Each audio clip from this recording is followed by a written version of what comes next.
Muchas gracias a todos por venir, gracias por dedicar este tiempo a la formación. Vamos a estar hablando sobre las leyes del marketing digital en la era del cliente social.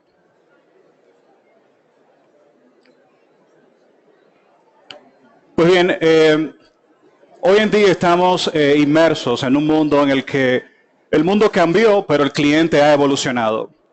Si vamos 15 años atrás o un tiempo atrás, nos vamos a dar cuenta que el comportamiento de los usuarios a través de los canales de interacción social y la manera en cómo la gente interactúa con las marcas es completamente distinto hoy en día a como era hace mucho tiempo. Es decir, hay una serie de cambios, no solamente en el uso de plataformas, sino en la manera en cómo la cultura digital ha incidido en la forma en cómo la gente se maneja, en cómo la gente interactúa, en cómo las personas se comportan.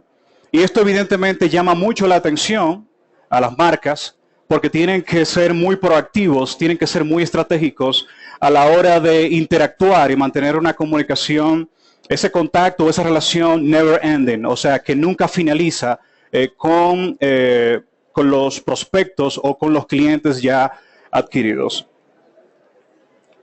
Así que vamos a ver, teniendo un poquito de problemas con esto. Voy a acercar un poco más acá. En el año 1998, Joseph Pines y James Gilmore publicaron un artículo llamado The Experience Economy, o la economía de experiencia. Lo que ellos trataban de plantear en este momento era básicamente cómo había una próxima generación de una nueva generación en base a la forma en cómo el mundo iba a manejar su economía. Es decir, pasamos de una economía agraria o agropecuaria a una economía industrial, luego pasamos a una economía de servicios y ya la cuarta generación sería la economía de experiencia. Y lo que ellos planteaban era precisamente esto, que las personas iban a demandar una serie de emociones, de eventos memorables y que las marcas y las empresas tenían necesariamente que generar eso, una experiencia memorable para los consumidores y que la mente de los consumidores en sí se iba a convertir en un producto que era precisamente la experiencia. Entonces no se basa únicamente en tener un producto, sino en llevarle a las personas una nueva experiencia, una nueva forma de disfrutar. Hoy en día las personas no están tan enfocadas en un producto, sino que la gente se está enfocando más en disfrutar una experiencia de consumo. Y es por esto la importancia de las marcas. Luego, en el año 1971, Alvin Toffler, un futurólogo muy importante que murió hace poco tiempo, escribió un libro que se llama The Future Shock, o el choque del futuro. Alvin Toffler hablaba y criticaba mucho a los economistas de esta época, hace 45 años, que tenían una visión muy cerrada en la manera en cómo se manejaba la economía del mundo. Ellos no podían concebir un mundo en el que solamente se manejara la economía en base al capitalismo o al comunismo, sino que él decía que se iba a producir una industria de experiencia y que las personas iban a dedicar mucho tiempo y mucho dinero de sus recursos para vivir nuevas experiencias y era en lo que la industria o las marcas deberían enfocarse. O sea, todo esto ya viene hablándose desde hace mucho tiempo y hoy en día, luego de tantas aplicaciones móviles, tantos canales de interacción social, redes sociales, tenemos la oportunidad de vivir lo que la gente está demandando hoy, un nuevo tipo de cliente, un cliente social que no se conforma con pocas cosas, un cliente muy demandante, muy exigente y que por lo tanto tiene mucha información sobre las marcas, sobre los productos y que no se conforma solamente con que nosotros le demos un feedback o una recomendación, sino que quiere algo mucho más. Y es la manera en cómo estratégicamente las marcas deben de enfocarse en producir experiencia y en producir nuevas cosas interesantes para los usuarios.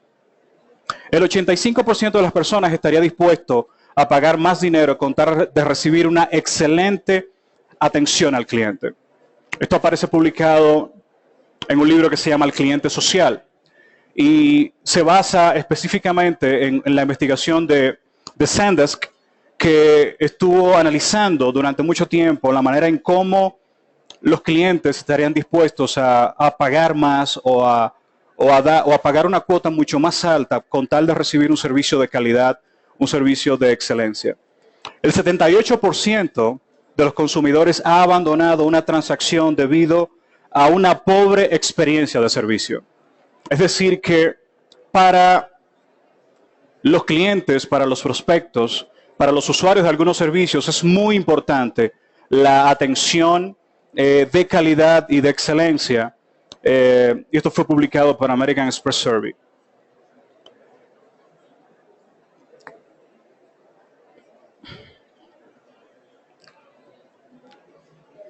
Ok, entre 5 y 20% es la probabilidad de venderle a un nuevo prospecto. Entre 60 y 70% la probabilidad de venderle a un cliente recurrente. Es decir, estos son algunas cifras o algunas estadísticas sobre el cambio de cliente que tenemos hoy en día y lo importante que es de manera estratégica afrontar estos cambios. Se requiere de múltiples experiencias positivas para resolver una sola experiencia negativa. O sea, de acuerdo a este estudio de Ruby Newell-Legner, dicen que se requieren de 12 experiencias positivas como para borrar o para tapar una sola experiencia negativa. Es decir, que enfocarse en proveer una experiencia agradable al cliente es mucho más eficiente que ser poco sensible ante las necesidades de nuestros usuarios y que ellos se lleven una mala experiencia de nosotros.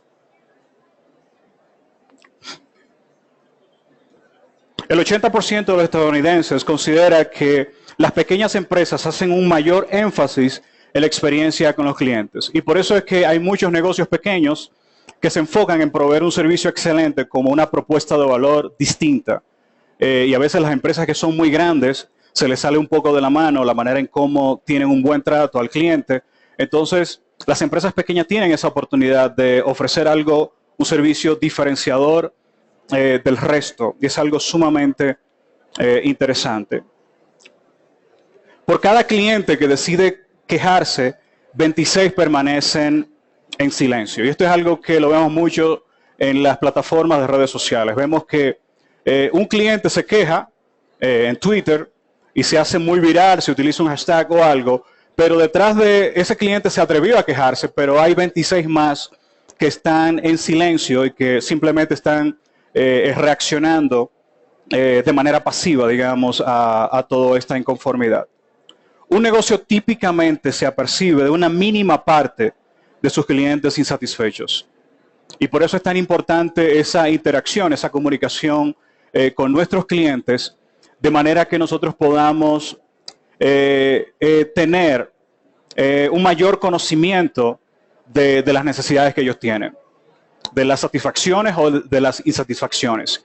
Y por eso hoy en día una forma en cómo las empresas deben de gestionar a sus clientes de manera correcta es en base a datos. Una empresa que no maneja datos, que no maneja analíticas, es imposible que pueda tener un control correcto en la manera en cómo se relaciona con sus clientes y por eso es vital que se preste mucha atención a este aspecto. Porque de lo contrario, estaríamos subestimando una serie de variables que están afectando la operatividad o la rentabilidad de nuestro negocio en digital y por lo tanto tenemos que tener un conocimiento tanto en la parte analítica como en la parte de los datos y cómo nosotros podemos interpretar correctamente esa información para poder accionar de manera estratégica y provechosa para la empresa. Aquí viene la parte entonces de las leyes del marketing digital. Y voy a tomar un poco esto. Hace un tiempo, ya en el año 1997, All Rise y Jack Trout publicaron un libro que se llama Las 22 leyes irrefutables del marketing. Es un libro muy conocido en la industria del marketing y de los negocios y del emprendimiento. Sin embargo, muchas veces nosotros, cuando vamos a una empresa o tratamos de levantar un emprendimiento en digital, nos hacemos todas las preguntas del negocio. ¿Qué stack tecnológico vamos a utilizar? ¿Qué inversión necesitamos? Nos hacemos una serie de preguntas, pero se nos olvidan las preguntas más importantes, que son las preguntas del marketing. Y la cuestionante, o sea, la pregunta que nosotros podemos hacernos viendo todo lo que propone All Rise y Jack Trout, es si verdaderamente estas leyes del marketing se cumplen en el ámbito, en la esfera digital. Porque el marketing digital como tal no existe, simplemente es marketing aplicado a la esfera digital. Y voy a resumirles lo que dicen estas 22 leyes y vamos a ver de qué manera nosotros podemos entonces enfocarlas en nuestro negocio digital, nuestro emprendimiento, o cómo aplican estas al mundo digital. La primera ley es la ley del liderazgo. Dice, es mejor ser el primero que ser el mejor. Luego la ley de la categoría. Si quieren la puedo compartir luego en Twitter o socializarlas con todos ustedes. Pero las voy a mencionar para que las reflexionemos y para que la discutamos. Liderazgo. Es mejor ser el primero que ser el mejor, según All Rise y Jack Trout. La categoría. Si no puedes ser el primero en una categoría, entonces crea una categoría nueva en la que puedas ser el mejor. Tercera ley. La ley de la mente. Es mejor ser el primero en la mente del consumidor o en la mente del prospecto o en la mente del cliente que ser el primero en el punto de venta. Y aquí va un poco relacionado con el tema del branding. La ley de la percepción. Y esto es muy importante. El marketing no es una batalla de productos, sino una batalla de percepciones. Sumamente interesante. La ley de la concentración. El concepto más poderoso en marketing es apropiarse de una palabra en la mente de los prospectos. La ley de la exclusividad. Dos empresas no pueden utilizar la misma palabra en la mente de los clientes. Ley de la escalera. ¿Qué estrategia vayas a utilizar? Depende en qué nivel de la escalera estés, en qué escalón de la escalera estés. La ley de la dualidad. A la larga, cada mercado se convierte en una carrera de dos participantes. Y esto lo vemos mucho. Visa, Mastercard, Coca-Cola, Pepsi, iOS, Android. O sea, la ley de la dualidad se cumple mucho en la industria tecnológica, innovación y también en el ámbito digital. La ley del opuesto. Si optas por el segundo puesto, tu estrategia estará determinada por el líder. Es decir, que si hay una marca o una empresa en una categoría determinada que es líder y tú eres el que está en segundo lugar, tu estrategia estará determinada por el que está en primer lugar, por el líder. La ley de la división. Con el tiempo, una categoría se dividirá en dos o más categorías. La ley de la perspectiva, sumamente fundamental. Los efectos del marketing son a largo plazo. Es decir, que lo que una marca construyó hace 10 años, posiblemente lo está cosechando hoy en día. Y yo le agregaría a esto, son a largo plazo, pero también de forma continua, porque no podemos detenernos en el proceso de posicionar en la mente de las personas una marca o un producto determinado. La ley de extensión de línea. Existe una presión irresistible para extender el valor de una marca. La ley del sacrificio, muy importante para los emprendedores de microempresas, de pequeñas empresas, que a veces se ven muy tentados a hacer muchas cosas al mismo tiempo. La ley del sacrificio dice, tienes que renunciar a algo para conseguir algo. No siempre podemos apuntar a todo, sino que hay cosas que debemos sacrificar para poder obtener otras cosas que posiblemente sean relevantes para nosotros. La ley del atributo. Por cada atributo hay uno igual de efectivo. La ley de la sinceridad. Cuando admites algo negativo, tu cliente te reconocerá algo positivo. La ley de la singularidad. En cada situación, solo una jugada producirá resultados sustanciales. Ley de lo impredecible. Salvo que usted escriba el plan de sus competidores, nunca podrá predecir el futuro. La ley del éxito. El éxito puede llevar a la arrogancia y la arrogancia al fracaso. Ahora la ley del fracaso. El fracaso es parte de nuestras vidas, así que debemos aceptarlo. Una cosa interesante con esto del fracaso es que en América Latina hay muy poca tolerancia al fracaso. Si Steve Jobs hubiese fundado Apple en América Latina, hubiese sido un fracasado, posiblemente ninguno de nosotros los conociéramos, el iPhone lo hubiese desarrollado otra persona, el iPod, el iPad y todos esos productos que han cambiado toda una generación. Entonces hay ecosistemas en el mundo en donde hay una tolerancia al fracaso y forma parte del emprendimiento. Las personas fracasan, vuelven y lo intentan, hay capital de riesgo suficiente para solventar y financiar negocios, pero la mentalidad latinoamericana muchas veces es un poco intolerante a esto y tenemos que entender que el fracaso también es parte de la manera en cómo evolucionamos en el mundo digital y en el mundo de los negocios. Luego sigue la ley de la nota sensacionalista. Muchas veces la situación es lo contrario a lo que aparece en las notas de prensa.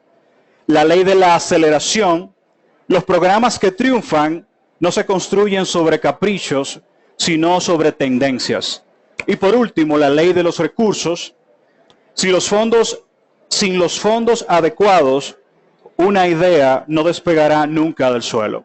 Estas son las leyes, las 22 leyes. Las voy a compartir en Twitter con el hashtag MiPymeDigital. Estas son las leyes que publicó hace un tiempo All Rise y Jack Trout, basadas en el marketing a nivel general. Y lo aplicamos esto a la esfera digital. La pregunta que tenemos que hacernos, ¿se cumplen estas leyes en el ámbito digital? ¿Podemos nosotros rescatar ejemplos palpables de la experiencia que hay en la industria digital sobre el cumplimiento de estas leyes? Hemos visto que se da la ley de la dualidad o la ley del liderazgo o la ley de la categoría.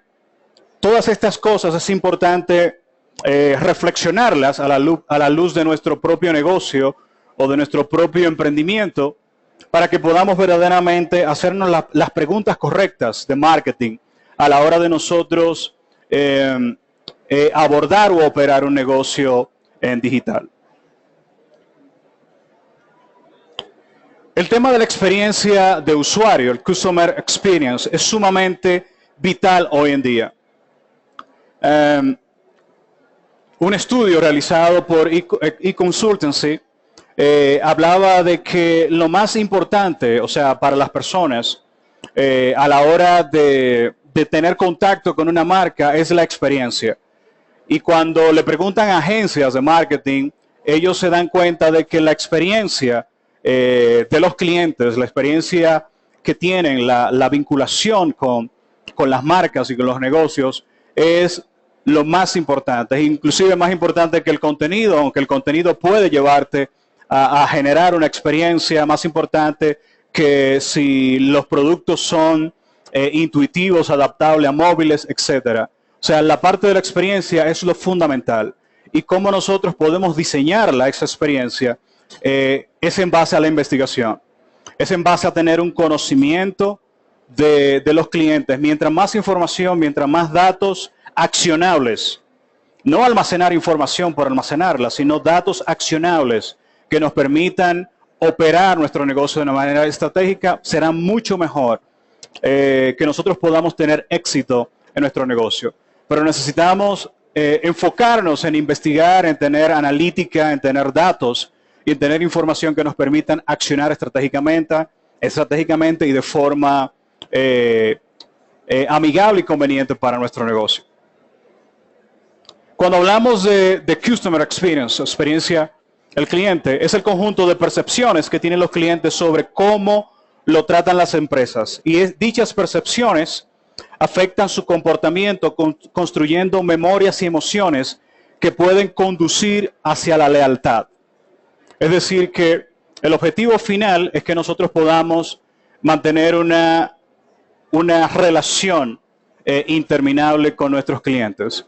y que ellos sean leales a nosotros, aunque el tema de la lealtad es muy debatido en el marketing hoy en día, porque la gente no suele ser tan leal cuando hay tantas opciones, tantas marcas. Es un tema sumamente complejo. Sin embargo, en la medida en que nosotros mejoramos esa experiencia, más éxito podremos tener en ese tema de tener del lado nuestro a esos consumidores, a esos clientes.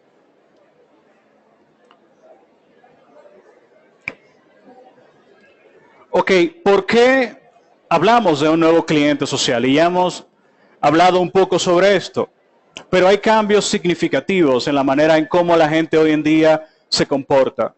Hoy tenemos nativos digitales, hoy tenemos baby boomers, hoy tenemos una serie de segmentos, digamos, en la población digital que consume de manera distinta, que exige de manera diferente, que está muy informado sobre lo que pasa con las marcas, que un representante de ventas puede estar dando una información y al mismo tiempo esa persona puede replicarle o responderle y decir, no, usted no está en lo correcto, porque me acabo de leer la descripción del producto y dice exactamente lo contrario a lo que usted me dice.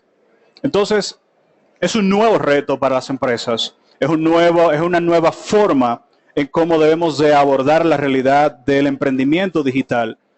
Y todo debe estar muy claro en la mente del empresario digital para que pueda tener éxito.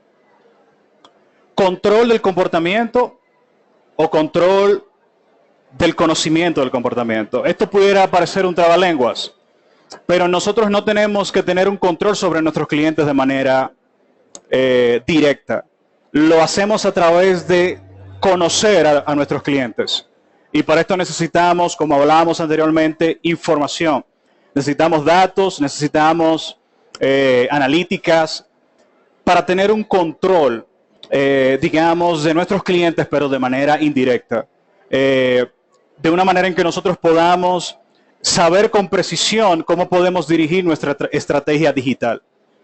Y es sumamente importante que nosotros pensemos en una empresa digital basada en datos accionables, en analíticas que puedan llevarnos a desarrollar estrategias que apunten a nuestros objetivos de manera precisa y que no estemos dando palos a las ciegas y que no sepamos hacia dónde vamos.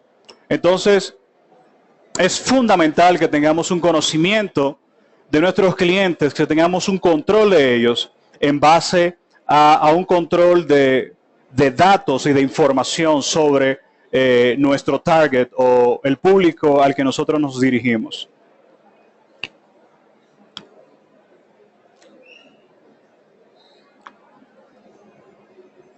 Pues bien, el 40% de los datos utilizados por empresas B2B son de mala calidad, generando pérdidas superiores a los 600 millones de dólares anuales. Hoy en día se habla mucho de Big Data y las personas lo confunden mucho con la analítica o con una serie de tendencias de gestión de datos para las empresas. Sin embargo, pocas personas hablan de Dirt Data o la manera en cómo esa data sucia o esa data que es imprecisa o datos caducados que no aplican a nuestra realidad actual. Y es importante que todas las fuentes de datos o toda la información que nosotros vamos a utilizar para tomar decisiones sean de la mejor calidad, sean datos en los que nosotros podamos confiar. Porque al final de cuentas, ahí vamos a soportar la manera en cómo construimos nuestra estrategia. Para que no tengamos pérdidas, como ocurre en Estados Unidos, que se generan pérdidas por más de 600 millones de dólares al año causados por Dirt Data o data que no tiene validez o que no funciona para tomar decisiones precisas para operar nuestro negocio en digital.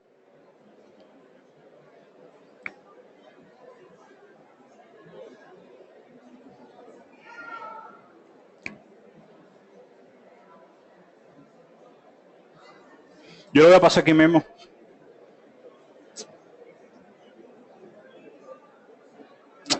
Esto es muy importante. La revista científica Nature publicó un estudio sumamente interesante en la que analizaron datos de más de 1.500 personas y era analizando datos sobre la movilidad, es decir, cómo las personas se movían en un punto geográfico o en un tiempo determinado en base a cómo utilizaban su móvil. Ellos descubrieron que el 95% de las personas que estudiaron tienen un patrón único de movilidad. ¿Qué significa esto? Cada persona necesita por lo menos 4 puntos distintos de referencia que lo hacen una persona única. Es decir, que yo me levanto, estoy en un punto geográfico a una hora determinada y de ese punto Héctor Nicolás Suero se mueve a Juan Valdés. De Juan Valdés todos los días sale a la oficina y de la oficina regresa otra vez a su casa. Eso es un patrón único de movilidad que es como si fuese el ADN a nivel de movilidad o las huellas dactilares a nivel de movilidad de Héctor Nicolás Suero. Y esto es sumamente interesante porque es la manera en cómo hoy en día las empresas están utilizando los datos y están encontrando patrones interesantes en cómo la gente se comporta. Y esto tiene un valor impresionante para los negocios. Las personas sobre la base de estos patrones únicos de movilidad pueden hacer de todo. Es increíble cómo el hecho del Pokémon Go, que es simplemente realidad aumentada, que no es nada nuevo, pero es nuevo en el sentido en cómo las personas hoy en día lo están utilizando. La semana pasada Luis Carlos Chaquea, el director de Interlat, y yo estuvimos en La Paz, Bolivia, y él pasaba por un tramo donde había una universidad y había un grupo de jóvenes ahí en una esquina, había más de 50. Y dice Luis Carlos, wow, pero qué juiciosos son estos muchachos, aquí están estudiando. Dice una joven, dije, no es estudiando, es atrapando Pokémones. Es impresionante cómo estas nuevas tendencias, a lo mejor aplicadas a lo lúdico o a los videojuegos, pueden tener un valor muy importante luego en la manera en cómo las marcas pueden controlar algunas cosas de los clientes y pueden utilizar toda esta experiencia y todos estos datos a favor de vender más o de tener una mayor rentabilidad. Así que es muy importante que observemos patrones similares a este. Simon Sinek, un bestseller del New York Times, publicó un libro sumamente interesante sobre liderazgo o sobre la manera en cómo las empresas o los grupos de trabajo tienen éxito o no. Y Simon Sinek cita un estudio que se hizo en Reino Unido que se llaman Whitehall. Los Whitehall son estudios enfocados en la manera en cómo los tomadores de decisiones o los gerentes se manejan frente a los directivos y frente a los empleados. Y una de las cosas que se descubrieron en este estudio de Whitehall es que el mayor estresor para las personas en altos cargos no es que tienen personal debajo de ellos de responsabilidad, ni es la exigencia que le hacen los superiores, ni tampoco tiene que ver con la cantidad de horas que tienen que trabajar, ni con el nivel que tienen y la responsabilidad que tienen, sino que el mayor estresor es el grado de control que estos tienen, que estos sienten que tienen en el día a día al momento de tomar decisiones. Y nosotros tenemos que tener en cuenta que esta falta de control que muchas veces tenemos en nuestros negocios se debe a que no tenemos una comprensión de estas leyes del marketing aplicadas al ámbito digital. No tenemos control sobre la información, no tenemos un conocimiento claro sobre nuestros clientes y hacia qué público estamos dirigiéndonos. Y esto hace que nos mantengamos estresados y que no sepamos entonces cómo podemos ser más exitosos y tener un acercamiento mucho más preciso a la hora de operar nuestro negocio digital. Entonces es interesante que entendamos que el control sobre nuestros clientes va a depender mucho del control que tengamos sobre el conocimiento en la manera en cómo ellos se manejan, en la manera en cómo se comportan y en los hábitos de consumo y en la manera en cómo ellos reaccionan ante ciertos estímulos.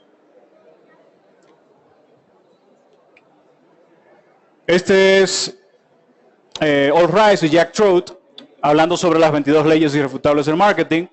Es mejor ser el primero que ser el mejor.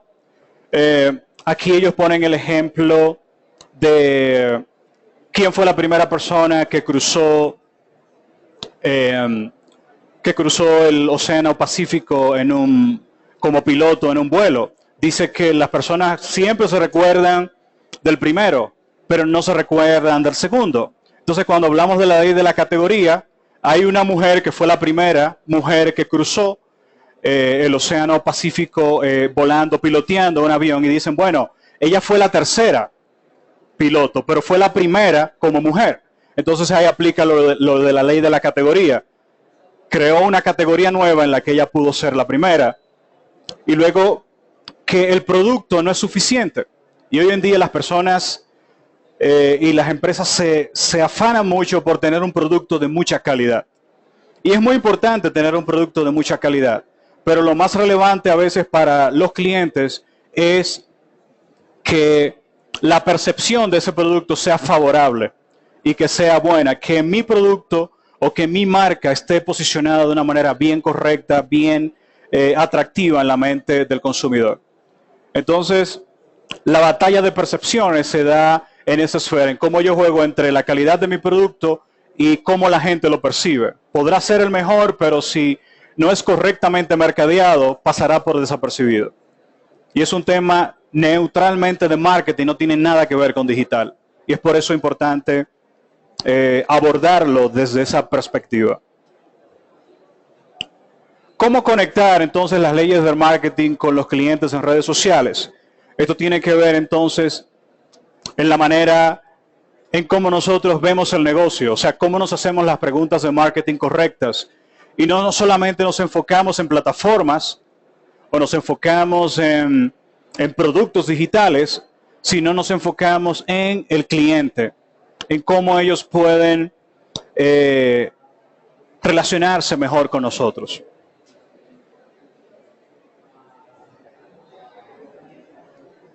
Y por último, este es un chileno que se llama Alejandro Snarch.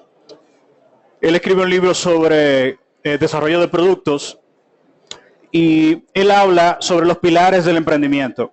Él dice que son 3 los pilares del emprendimiento que nosotros podemos aplicar a la esfera digital. Primero, creatividad, innovación y marketing. Según Snarch, esos son los 3 pilares del emprendimiento. Cuando nosotros desconocemos la relación que hay entre la creatividad, la innovación y el marketing, porque mucha gente son muy creativas, son grandes emprendedores, tienen la manera en cómo crear cosas asombrosas, pero fallan en la etapa del marketing. O sea, no saben cómo pueden llevar a las personas, cómo pueden construir todo un proceso en el cual lo que yo estoy ofreciendo llegue a consumidores, a personas que lo estén requiriendo, que lo necesitan. Yo le agregaría a la innovación, a todo esto de la creatividad y a todo esto del marketing, le agregaría talento humano y método. Necesitamos personas creativas en las posiciones correctas. Y hace mucho tiempo, Gallup Organization, esta firma encuestadora de Estados Unidos, que se enfoca mucho también en el ámbito de los recursos y la gestión humana, hizo un estudio que se llama The Gallup Path o The Strengths Finder. En el Strengths Finder, ellos establecían que todo el mundo tiene talento, pero que esos talentos debían ser descubiertos de una manera metódica, bien interesante, y asignar a cada persona en la posición correcta. Mucha gente a veces está insatisfecha porque tiene talento para otra cosa en la que no está trabajando o viceversa. Y es importante que el talento humano esté en la posición que verdaderamente debe estar. Y en segundo lugar, el tema de la metodología. Muchas veces no tenemos una metodología clara en cómo vamos a operar un negocio en digital. Y es importante que además de la innovación, la creatividad, el marketing, le apliquemos al talento humano también metodología. Y esto sería como el quinto pilar que yo diría que puede tener un efecto diferenciador o de impacto en la manera en cómo nosotros tenemos éxito en digital y cómo podemos llevar nuestra empresa a otro nivel que pueda diferenciarse del resto. Así que básicamente esta reflexión lo era todo. Si alguien tiene algo que comentar, alguna pregunta, tenemos un espacio abierto para esto ahora. Así que muchas gracias.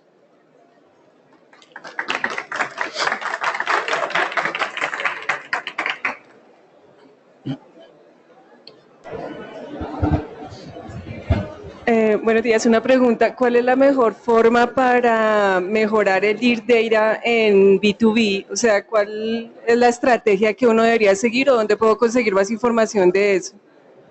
O sea, en B2B, Business to Business. Interesante. Bueno, esto es otro enfoque completamente distinto a que nosotros, así nosotros fuéramos una empresa B2C, que se vaya a consumos masivos o a otro tipo de mercado. Lo interesante es que nosotros podamos tener siempre, o sea, como dice All Rise y Jack Trout, todo va a depender, nuestra estrategia va a depender de en qué escalón de la escalera estemos.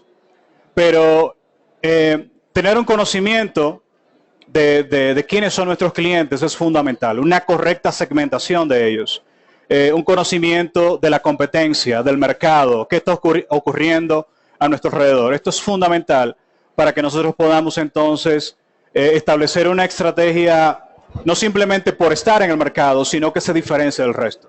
Ok. ¿Cómo, o bueno, qué información es la que puede ser más relevante cuando queremos analizar los datos de nuestros clientes? Digamos, en el caso de saber desde quiénes son los clientes que más compran, en qué ciudades, entre qué edades, qué rangos, qué es lo que generalmente hacen, cuáles son esos datos primordiales que habría que entender sobre ellos para empezar a hacer, pues, digamos que un parámetro de qué es lo que empezaríamos, a quiénes empezaríamos a atacar primero antes que al que pensábamos que era nuestro cliente ideal. Muy bien, excelente. Hay empresas, por ejemplo, retailers, que ya tienen todo muy bien segmentado porque saben ya quiénes le compran, qué tipo de producto compran. Ya eso sería como lo habitual. Y a veces se van a algo mucho más ambicioso como hacer Big Data, que ya son proyectos no tan tecnológicos, sino más de negocio, de estrategia de negocio. Entonces, para nosotros saber esto, lo más importante es que nosotros tengamos descrita con mucha claridad nuestra estrategia y que esa estrategia tenga objetivos bastante claros. ¿Cómo sabremos cómo apuntar a eso? Es en base a cuáles son nuestros objetivos. Ni siquiera en base a los objetivos de nuestra competencia, sino a los propios. Porque la analítica está ahí, o sea, nosotros podemos tener, saber todo sobre nuestros clientes, pero la ventaja está en quién analiza mejor los datos. Tú y tu competidor pueden tener la misma información, pero quien analiza mejor esa información se lleva la ventaja. Entonces hay que ser muy creativo a veces en la manera en cómo nosotros tomamos acción con esos datos y cómo podemos entonces relanzar una estrategia o conducir tácticas que puedan llevar a la empresa a diferenciarse del resto. Entonces es más un tema de cómo analizamos mejor la información, mejor que nuestro competidor. Héctor, buen día. Mi pregunta es, hablabas algo del Dirty Data, donde se perdía tanta información en datos de basura y demás. ¿Por qué sucede eso? Se supone que los datos son datos y uno los interpreta y toma esa información, ¿no? Y basados en informaciones que se toman decisiones.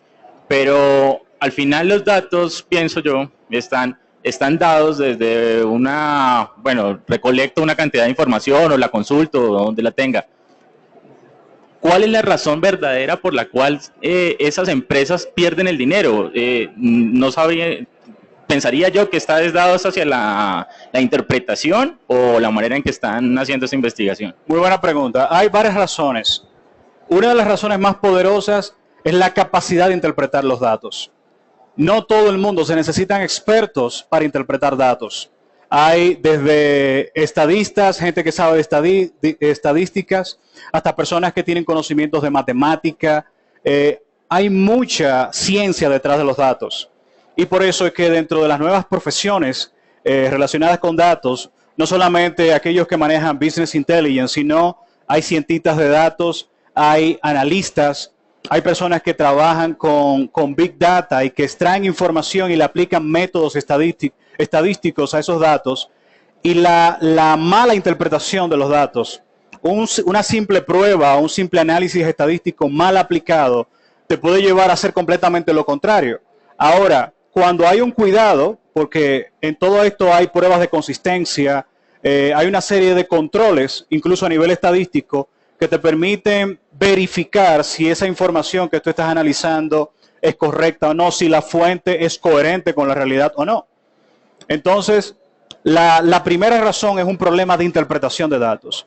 Hay otra razón que tiene que ver con datos que están caducados.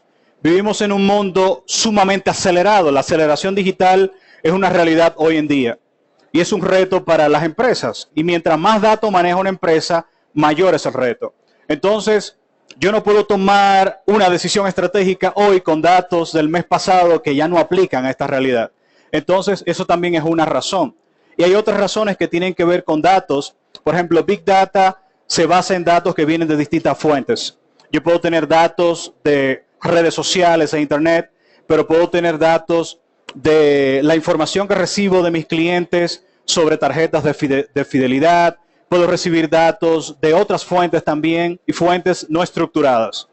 Entonces, a la hora de esos datos entrar a un data center, a un data mart, puedo tener datos desvirtualizados o que no se corresponden a la manera en cómo verdaderamente yo debería interpretar. O sea, las razones para que se dé este fenómeno del Big Data son muchas.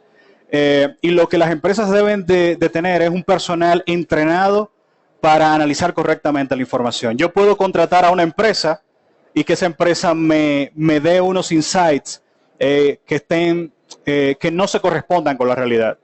Hace unas semanas veía a unas personas que venden una herramienta de Big Data y de monitoreo para redes sociales y todo esto. Y estas personas duraron mucho tiempo para contratar a esa empresa. Y resultó al final que ellos decían que no le interesaba la herramienta, querían a una persona experta que le interpretara los datos. O sea, ellos estaban dispuestos a pagar la licencia, pero necesitaban un experto que les analizara toda esa información y que al final le pasara un informe con los insights y con los hallazgos. O sea que lo más importante para el futuro será esto.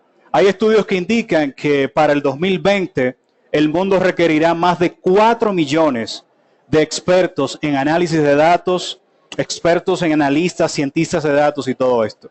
O sea que el mercado laboral para expertos en data va a ser muy importante, porque la gran diferencia entre una empresa y otra será quién interpreta mejor los datos.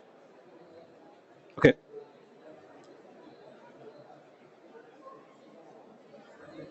¿Alguien más?